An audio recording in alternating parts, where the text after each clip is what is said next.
लफुआ टाटी बजते भजर खसुआ के शादी करबो ने छौड़ा छे लफुआ टाटी बजते भजर खसुआ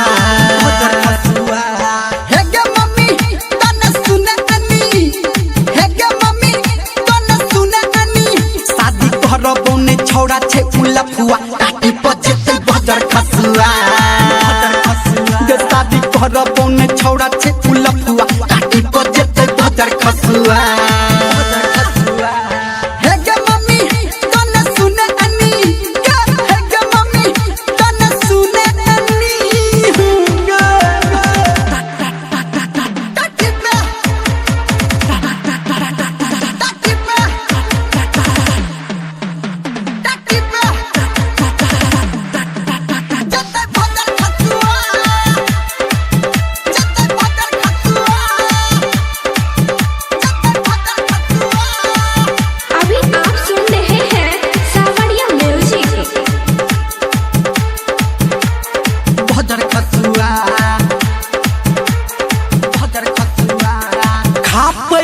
मुँह छे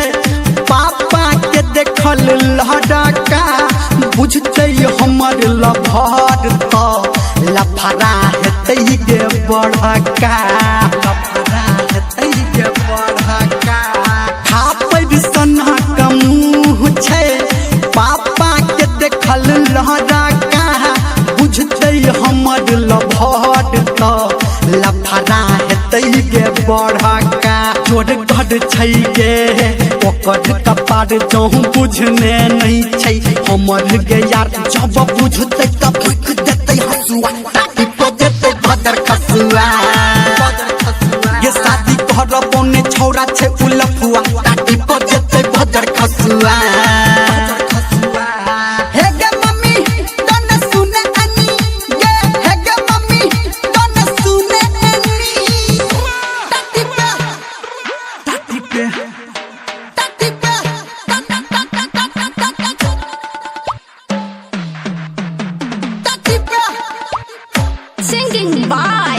Singing by Dharmender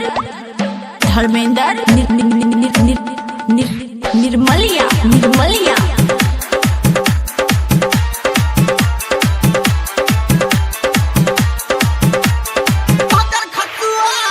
Music by Sanjay Shamrat करबे जे बोल जोड़ी के जे बहु हम मयूर के नहीं तन अपना यारवा संग जे बहु हम उड़हर के करबे जे बोल जोड़ी के जे बहु हम मयूर के नहीं तन अपना यारवा संग जे बहु हम उड़हर के भले रहतो